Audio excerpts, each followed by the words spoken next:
Well, good afternoon, good morning, good evening, wherever you are in the world. Welcome to the latest in our series of webcasts on internal controls over financial reporting.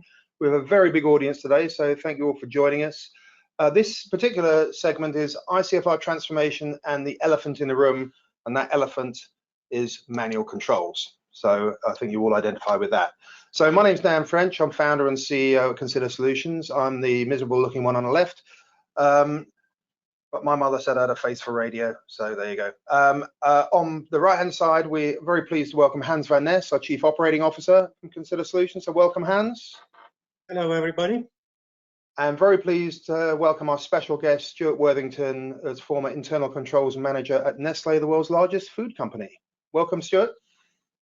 Thank you, Dan. Hello, everyone. So this is the august group that's going to discuss the topics of the day. So this is our agenda. I'm going to run through some introductions and talk a little bit about the landscape of ICFR and the issue about manual versus automated controls. And then we're going to hand over to Stuart for some real experience from the front lines of addressing these issues in a very large global business. And then Hans is going to come through with practical steps for shifting the balance on manual controls and things you can do today in a practical, quick win kind of way to make a difference in your own world. And then I'm going to come back with some thoughts of the road and then take any questions. So please do ask questions as we go through. This is a 45-minute session in total. There's a Q&A panel on your GoToWebinar interface. Ask questions as they hit you, as they first hit you. Just pop the question in and we'll endeavor to deal with them at the end. Those we don't have time for, we'll deal with by email, but it just makes it that much more useful for everybody and more interactive, so please do so. We've got a couple of polls as we go as well. So moving straight along, many of you know us at Consider Solutions, but for those of you who don't, this is our kind of context, our view of the world.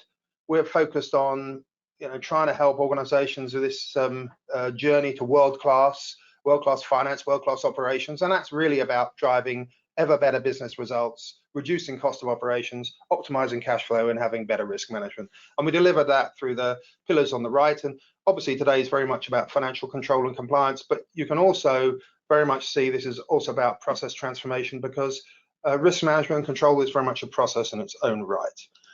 And we're very pleased to be influenced by some of our customers around the world who challenge us to come up with new ideas, to change, receive wisdom, and to come up with better ways of doing things. And some of those are here. So many of you on the call, so appreciate that. So thank you all. Quick poll to start with. This is just a quick poll about how you describe yourselves. It's very, very simple. It's just to keep you awake and also so you can see in what company you're keeping. So it's a simple select one of 5. Number 1 is you identify yourself as financial control, internal control, or risk management primarily. 2, just broader finance primarily. 3, internal audit. 4, IT or IS. 5 or other. Pretty simple. I think we can all deal with that. There's a lot of you, so just press your 1, 2, 3, 4, or 5, and let's see who's here. So let's have a look at that. Keep going. You know you can do it. It's only 1 digit. Let's see how we're getting on. Let us see, are we ready? So the 60% of you are financial control, internal control, risk management. That's great. The second biggest is internal audit, and then finance. Okay, well that's good. So you know in what audience you're in, which is great news. So let's talk a little bit about the ICFR landscape. In the run up to this, in the invitations and the associated material, you will have seen some of this material, but we've really tightened up financial control, ICFR, on the back of Sarbanes-Oxley and other developments in the past 20 years, and we've got consistently better at it. The thing that concerned me, or the observation I saw, is in recent couple of years that major businesses are turning up with more significant audit deficiencies than there were before. So originally asked, what's going on? And the fact that you talk to every global business and financial control and IT control deficiencies remain a challenge, despite enormous investments in digitization and end-to-end process improvement, you'd kind of think there's a bit of a dichotomy there. So again, what's going on? And if you look at the poll at the bottom, we asked this in one of our recent webcasts, asked to what extent has audit attention to ICFR in your business changed in the past 3 years? And as you can see, the majority of you say there is more focus and attention than there was 3 years ago. So that's also kind of echoes the same sentiment.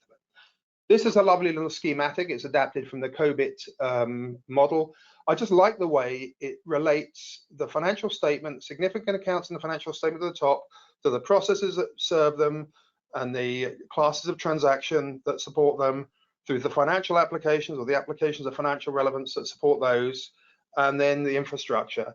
And often when you see this, it separates IT general controls from process and application controls, and we've combined them here because that's part of the challenge, I would suggest. But I like that image, and just kind of a bit of context setting for us.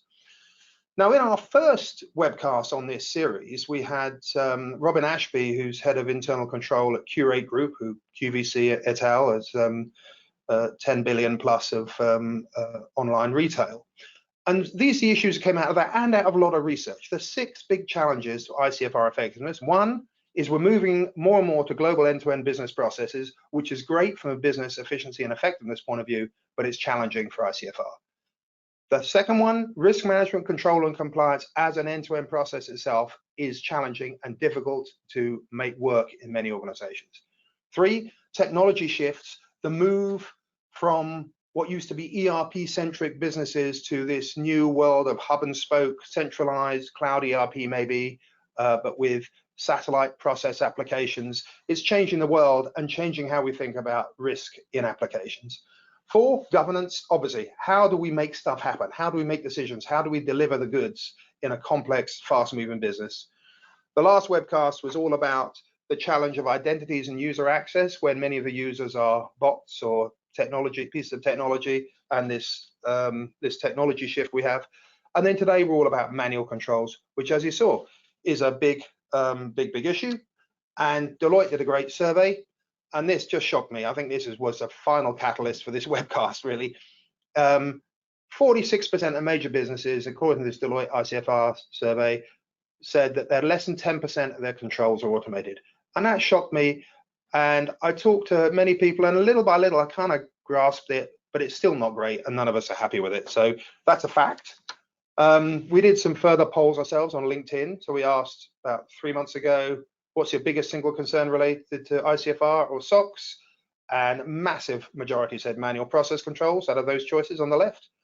And then we said, where are you spending most time and effort? They said manual process controls again, although slightly more closely followed by IT general controls. But still, it kind of reinforces the point. And then this whole question about automated controls versus manual controls, I thought it might be interesting to ask the question, how do we define them? So again, Robin of Curate QVC said, yeah, we've got all these standards and definitions we've had in the past 18, 20 years, and we tend to feel we've got a well-defined ICFR process, but actually some things aren't well-defined. And he used this as an example, so I tested it out with the poll. And you can just see from that, this was a multiple answer allowed poll, again on a recent webcast. And you can see financial control, internal control professionals do not have a common view of what an automated control is, which, given is one of the biggest issues, does give us cause for concern even further. So, we're not even sure, we don't have a clear common definition of what an automated control is. So we're going to talk a little bit about that.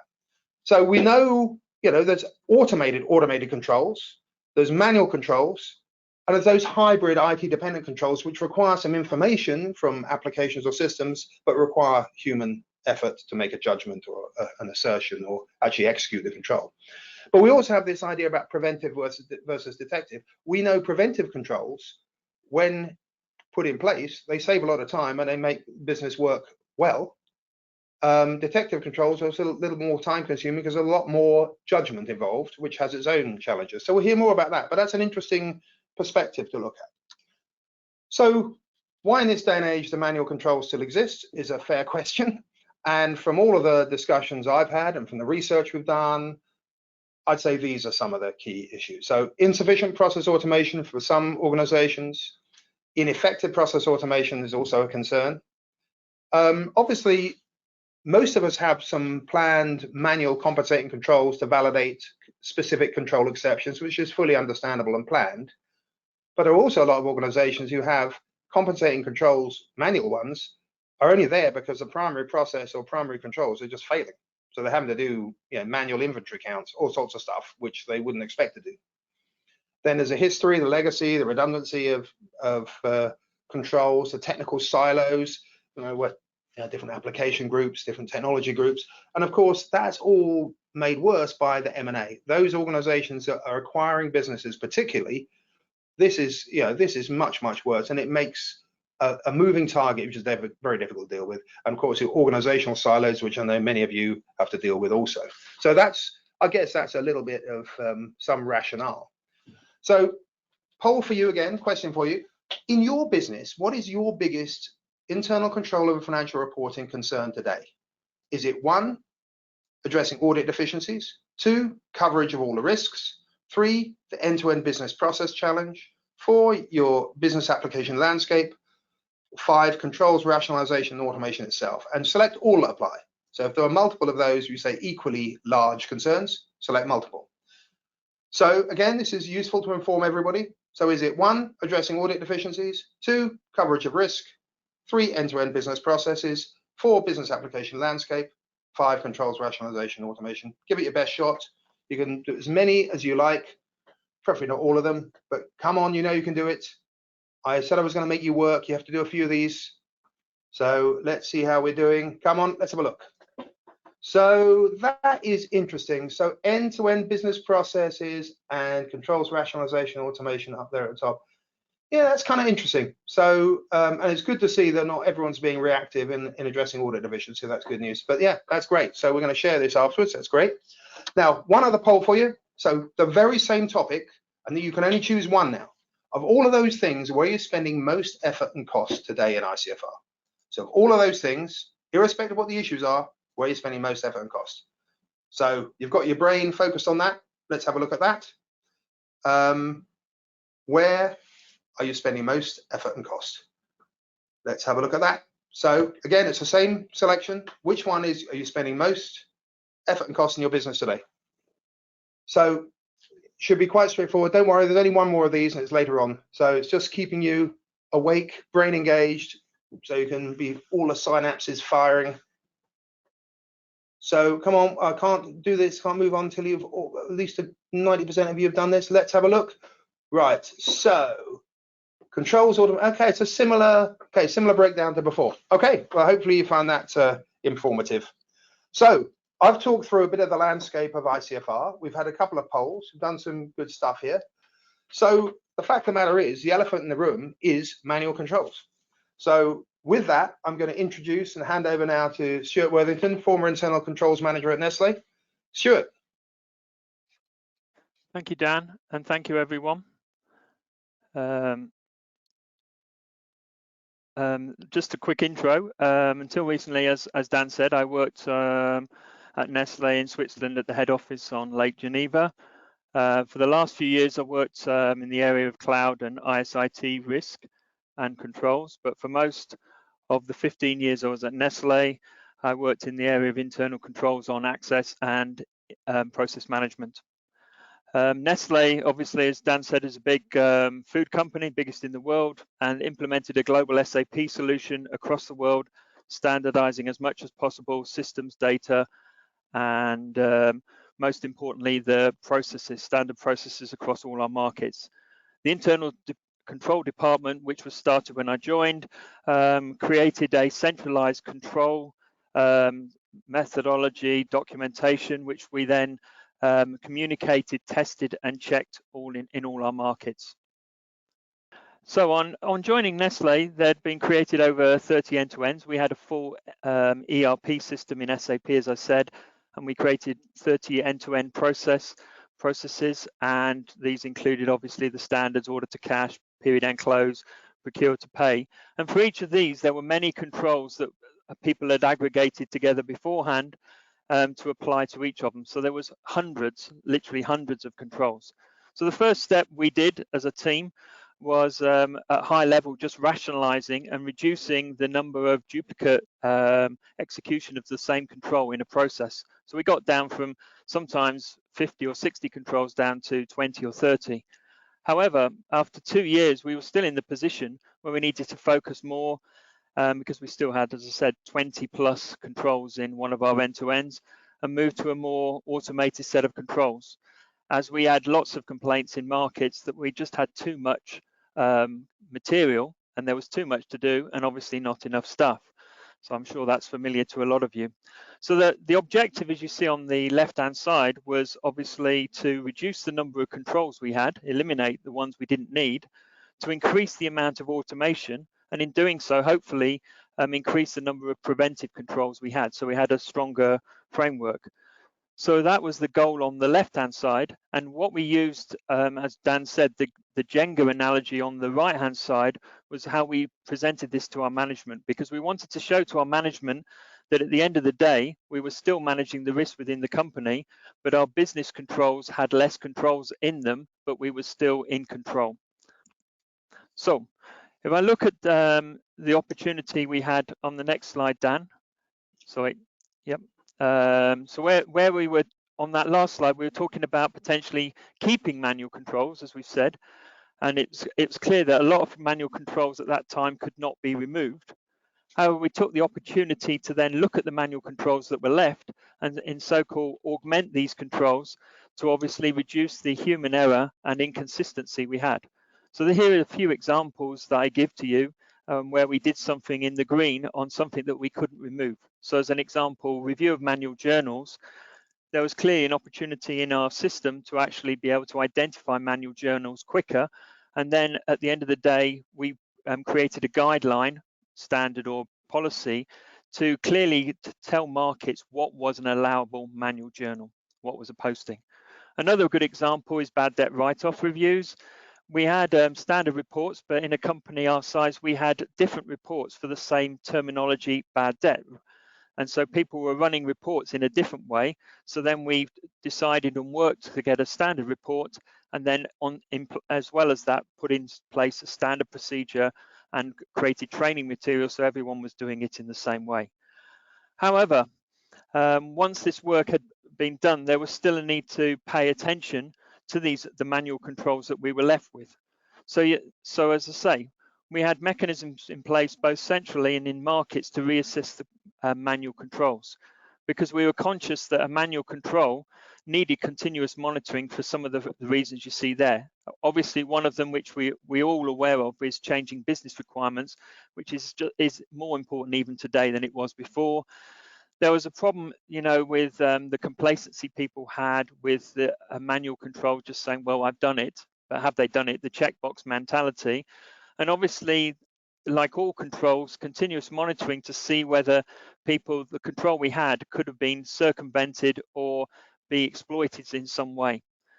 But one of the key things as well was when we were going back to markets was just asking people the basic question, show us the evidence that you're executing the control.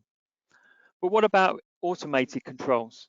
Well, as Dan said, a good automated control ideally needs no input from a user and will prevent, stop, and error from occurring.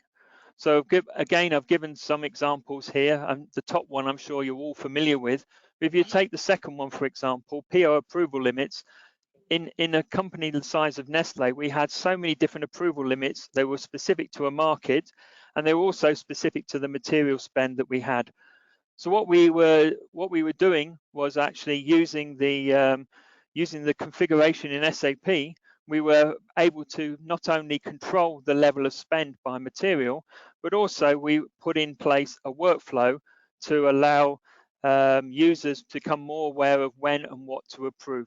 However, as you see in the orange box, there was just this need to actually review the changes that made on the approval limits. So moving on to hybrid controls, as Dan mentioned in the opening slides, we have many controls that could be seen as a hybrid. A good example is a report which gives an output, but then needs to be actioned if anomalies exist in the little diagram I showed at the top. Once fixed, the report is then run again to ensure that all those anomalies have gone. So a good example of this would be your classic standard user access review that I'm sure all of you are doing, that you run probably on a regular basis, at least once a month, which is obviously picking up situations where people have gained augmented access from different roles they had, or picking up where people have actually left the company and for some reason they still have access into the system. The little orange box on the right-hand side obviously indicates some of the efforts you can do to make these reporting, these processes more efficient. But how do how do we decide on which types of control to use? Well, a good when we the boxes here give 3 decisions, I think, which would be helpful for you. So the top box, the blue box, when reviewing the process, ensure you can validate the process with the business, with system, and with data owners. So get everyone in the room and spend the time to make sure that you identify the risk, but also identify the appropriate control. The second one would come from that meeting as well. I mean, in a company like Nestle and other companies, I'm sure, where you're centralized, automated controls are usually funded centrally and obviously gets the attention of the finance department, while the cost of manual controls, which is executed in markets, you know, obviously doesn't get picked up as easily. And if you aggregated that, I'm sure you'd find that it was many times greater than automation. Then the last point, which is critical, coming back, the outcome of the blue box in a way, is the area of risk critical. It should be a no-brainer that if the risk is critical to the business, you really want a preventive control. And invariably, then you should be looking for an automated control, and you should be paying and spending the appropriate amount of money to make sure that's put in place. So, is there anything else that can help us? Well, in the world today, it's been around for the time I was working in Nestle for many years. There was lots of hype and mythology around things that could help you, things that you could easily use, you know. And in today's world, there's, you know, a lot of suggestion that your job could be made easier with AI and machine learning, for example. It's true, but again, it's one of those things that's in its infancy. Or the classic one, which is that the software comes provided with the standard controls, the automation that you can use straight out the box off the shelf. But I believe that some of this may be true, but in most cases you will have to define and build the automated controls yourself. I don't think much has changed in that area. So in conclusion, automated controls should be the way to go for the reasons mentioned below, and especially when companies are resource constrained. You need to, and also need to, reduce human intervention. We've seen manual controls, unless they're well executed, there is a problem with human error. But also, one of the benefits is, one of the bigger benefits that you see on there, the number, I would say the 5th one, address cross-system risk. Some areas today, you know, you find that in systems where you want to put a control across multiple systems, then an automated control is the only way where it can be executed in the best way. So that list, I think, is something that everyone probably can relate to. But at the end of the day, if we go back to manual controls, we still cannot get away from the fact that manual controls are here to stay. So on that, I will hand over to Hans. Thank you for listening, and please think of some questions at the end. Thank you. Thank you, Stuart. Insightful, and I agree with you that manual controls are here to stay, or at least the manual part of hybrid controls are here to stay. Shifting the balance is a necessity. You have given good examples for that. We can't keep going on with masses of controls which are not optimized and effective. And for that, we developed a practical approach. It is important to keep in mind where the controls reside in what we call our fact to act disk. They are there to mitigate a risk. They are there to implement policies in a structured way and are form the basis for monitoring what is really happening in the organization and acting upon this. So control is not a separate being, a separate entity. It fulfills a role in this disk, and we keep that in mind.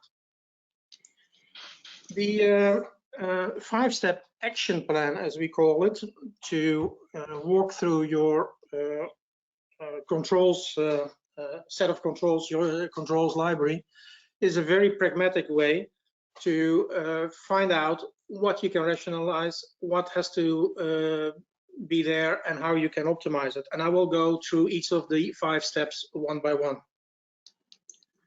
First of all, you have to understand your ICFR controls, and if you have, and you all have a control framework, you will have something which says, oh, there is a goal, for a control. It should address a certain risk. It has a organizational scope, maybe some guidelines on how it should be implemented, like frequencies.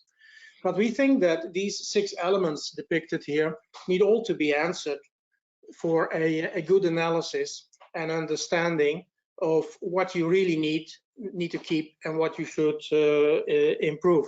So you need really this 360-degree approach to make your inventory of controls. And of course, you do that from a business process perspective initially in your controls framework, but it is also good to create a real life mirror image showing, like this example, from your application perspective, your controls, the ambition around those controls to be automated, hybrid, or manual, and how they are implemented today with this continuous changing technology landscape, especially getting more complex if you do mergers and acquisitions, where you have multiple variants for the same functional area.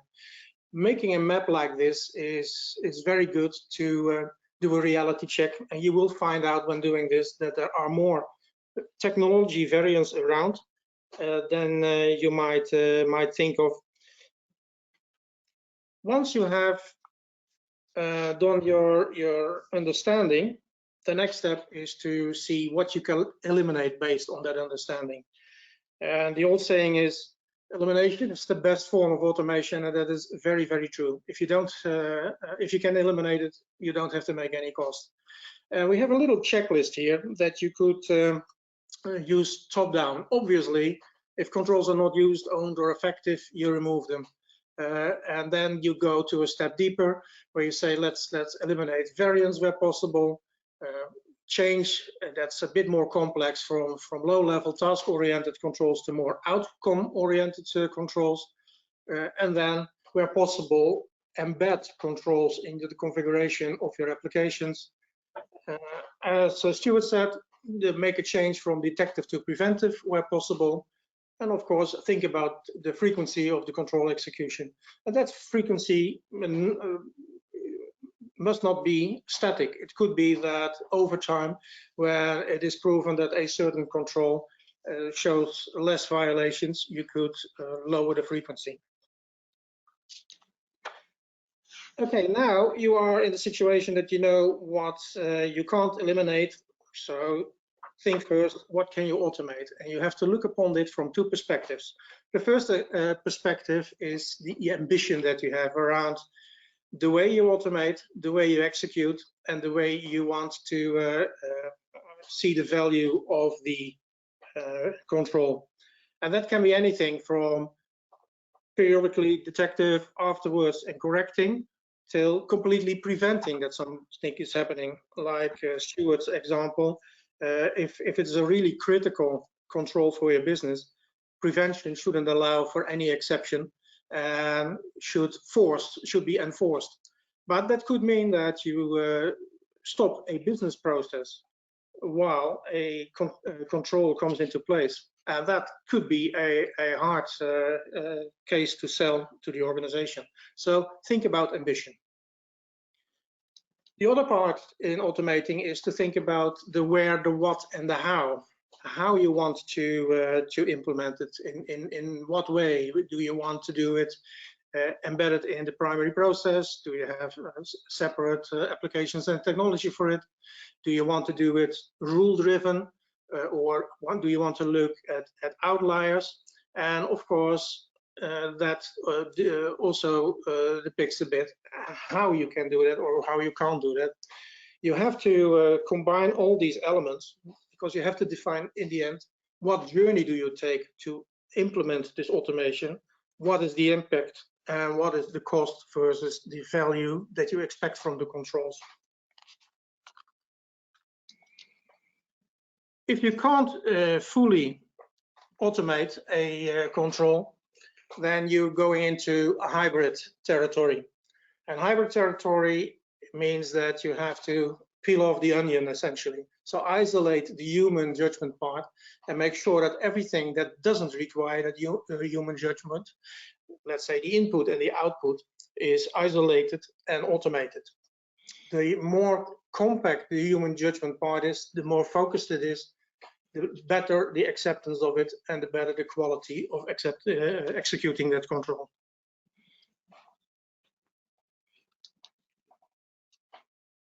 Now you have the human part of the hybrid control and the manual control candidates left.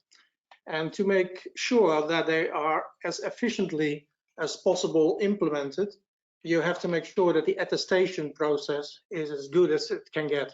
So that means that you make sure that it is contextual relevant, it fits in the business as usual of the typically business attestators that have to execute it. You have to make sure that it is in business language, so no unnecessary techno babble in there, so that an attester knows exactly what they're being asked for, with just enough detail, and make sure that the attester understands what happens with saying yes, no, or maybe, or not acting. And also, of course, make sure that you prevent any rubber stamping. You could say, well, does that mean that the human part of a completely manual or a hybrid control can't be supported? Of course, there are very nice options to support an attestation process. And this is an example that we use for a dedicated solution for attestation, where from left to right you see source data coming in for a completely manual control. That could be a form. There is a attestation workflow defined who has to do what. The attesters will get a personal attestation page where they see just what they need to answer upon. The review owner follows that, get all kinds of nice logging information, and if possible and relevant, there could be follow-on processes and actions where possible automated. Nice technology, dedicated solutions that very quickly can help you to implement the human part of a hybrid control or fully manual controls.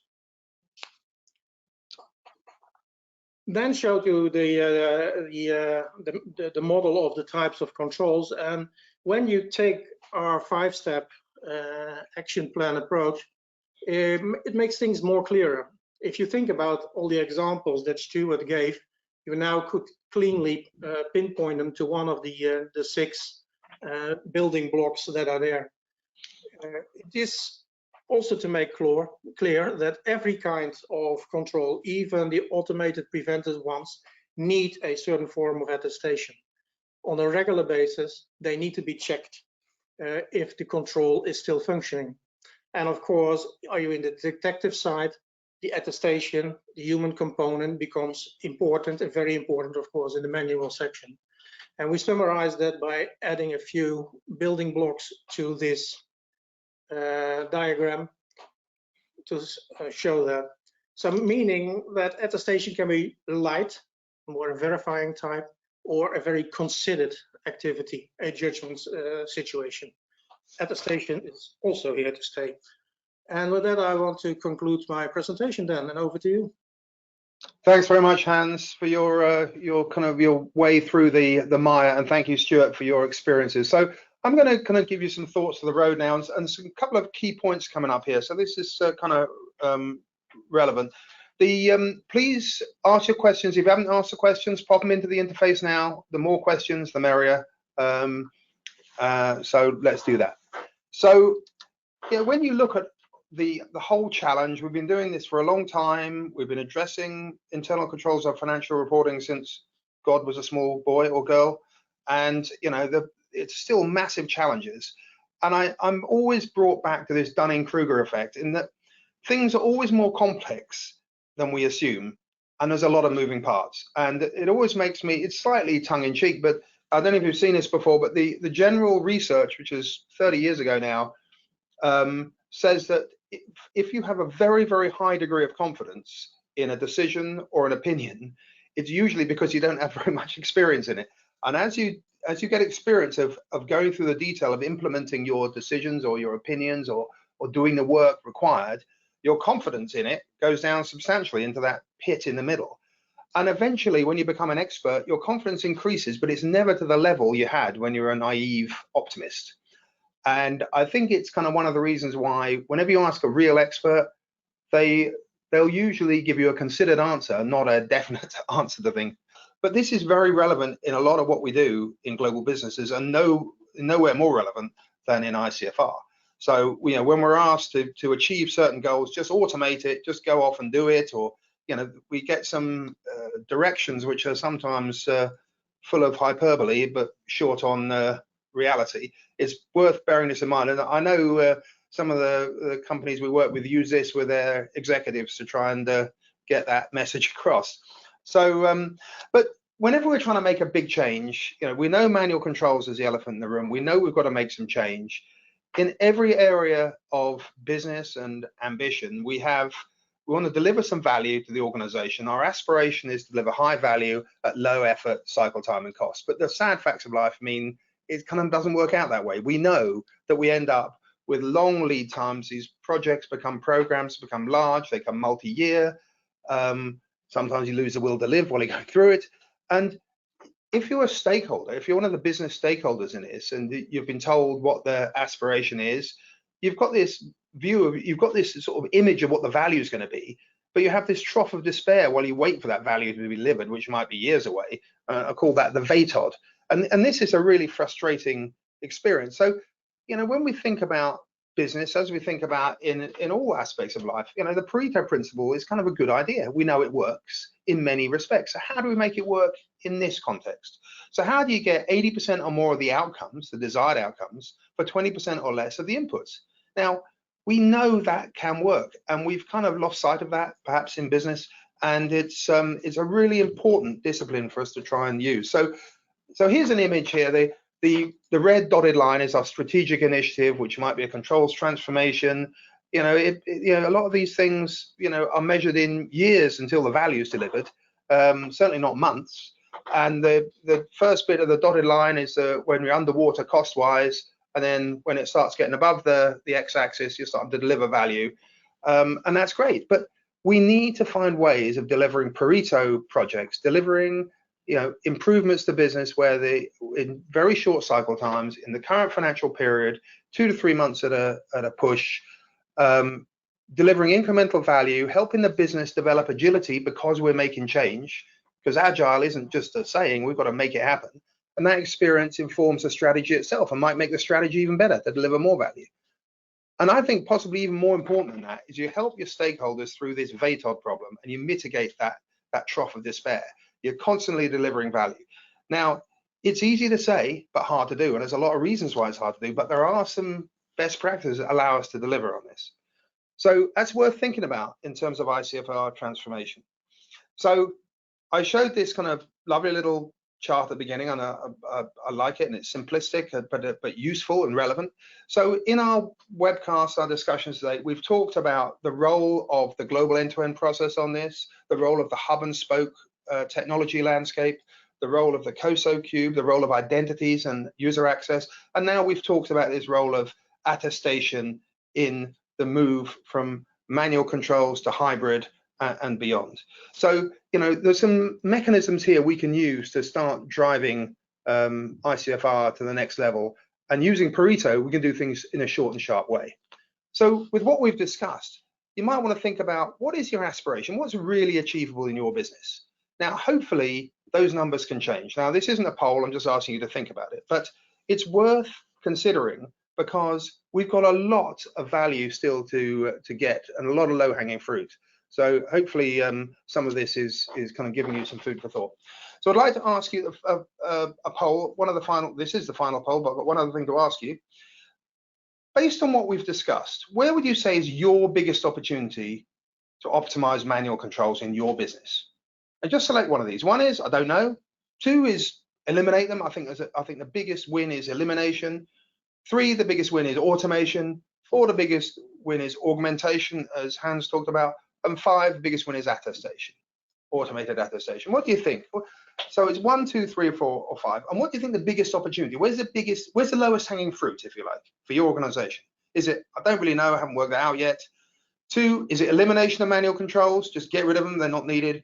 3, is it automation of them because they're automatable? Is it 4, augmentation because we can do a little bit of hybrid work there? Or is it 5, attestation? So have a think about that. It is, please give me a feedback because it's relevant to everybody. So we all see what this group feels. So there's several hundred of us on this call. So I would really appreciate your thoughts. So let's have a look at that. So automation, the highest, augmentation, or elimination is second highest. Yeah, interesting. So that's really, really useful. So thank you. So we talked about the shape of the next ICFR deficiency with Robin Ashby. We talked about the identity and access piece. That was, very, very interesting discussion. And today we've talked about the manual hybrid control governance. Our next webcast is going to be a case study with an organization that's taking all these ideas together, and that's going to be a think different discussion. I'm not done because there's something I do want your input on. This is what we talked through. I hope you found it useful. You've got some questions, or we've got some questions for you. I hope you've got them out there. And there is one thing after these questions I want you to participate in. If you participate in the previous webcast, we produce a word cloud based on your input. I need to ask you that, but we've got 3 minutes before I do that. So what I would ask is, what questions we've got here? We've got a bunch, so keep them coming in. If it's too late to put them into your interface, you can send me an email. But I'm going to start with a question here. You showed us how hybrid and manual controls can be optimized with technology. Is that workflow technology or something specific? Okay, Hans, that was your topic. Do you want to give a few words on that? Yes, good question. It could be configuring an enterprise workflow technology that you have in-house or that you can acquire. But in the spirit of what you showed, the Pareto thinking, there are more targeted approaches. We typically in our consulting business set up controls processes for certification and attestation in a few days per process, and delivered as a server subscription or a one-off fee, which is very pragmatic and gives a very quick return on value. If you take a more generic workflow technology, it requires corporate IT effort, and we all know that is scarce, probably more time for getting the required data configuration and making it specific to hybrid and manual controls usage. So I would go for a more targeted approach. Okay, thanks, Han. So hopefully that answers your question. Another question here is for Stuart. In hindsight, what is the #1 issue that prevented you from rolling out your optimized control set quicker in Nestle, Stuart? What's your thought for that? Thanks, Dan, for that. Another good question that we asked ourselves many times over the years. I think the ability to take the decisions faster would have been the key for us. As a centralized organization, it was constantly having to get endorsements and alignment from top management before we rolled something out, especially if you're doing any change. You know the politics, you know the cultures in different countries. So when you have to roll out to over 70 markets, there was obviously a problem. You're going to get stuck somewhere along the line. So, with benefit of hindsight, obviously today there are smarter approaches to doing this, as we've heard from Hans and Dan. Thank you. Thanks, Stuart. Yeah, governance and decision making is a key issue for many of us, I think. So thanks for that. So right, I'm going to keep it for 45 minutes. So what I'm going to do now is we're going to deal with the rest of your questions by email. But there is something I want you to participate in. So just 30 seconds. What, in your view and experience, is the single biggest challenge in optimizing the balance between automated, hybrid, and manual controls? And we've done this before. So what's going to happen is when we close down this webcast in 20, 30 seconds, you're going to get this pop-up that says you've ended a webinar. You're going to close that, and it's going to say, go over to webinar, will now exit. So you're going to hit close, and then another little panel is going to pop up. So in this, can you just give a few words, 4 or 5 words, which answer the question, what do you think is the single biggest challenge to optimizing the balance between automated, hybrid, and manual controls? The reason we do this is we take what is 700 or 800 people, and we take those words and we turn them into a word cloud and send them back to you. And it's kind of interesting to see the dominant views. hope you do that. Just so when you close off, you're going to get a little panel pop up. Just give it 30 seconds to answer the question. We've done it within 45 minutes. Thank you very much for your time. I hope you found it useful. Apologies for my fat-fingered stopping the visual at one point, but I hope you found it useful, and speak to you soon. Thank you very much indeed.